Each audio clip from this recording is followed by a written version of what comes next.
সেদিনের ব্লগে আপনারা অনেকেই জিজ্ঞেস করেছেন আমি মোমোটা কোথা থেকে খেয়েছিলাম। তো মোমোর টেস্ট কেমন, কোথা থেকে খেয়েছিলাম সেসব নিয়েই থাকবে আজকের এই ব্লগটি। এখন আসি মোমোর টেস্টের কথায়, পরে লোকেশনের কথা বলছি।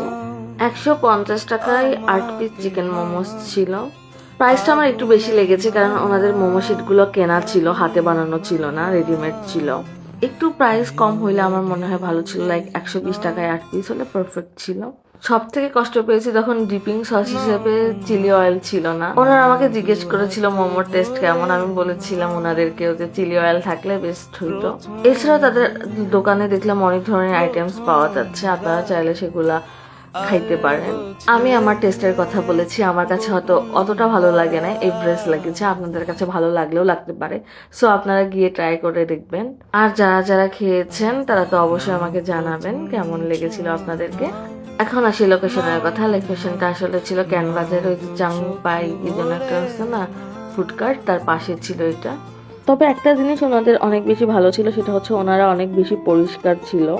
অনেকগুলো ফুডকার্টে আমি দেখছি একদম হজবরল অবস্থা, কিন্তু এনাদের দেখলাম খুব ভালো ছিল, পরিষ্কার ছিল।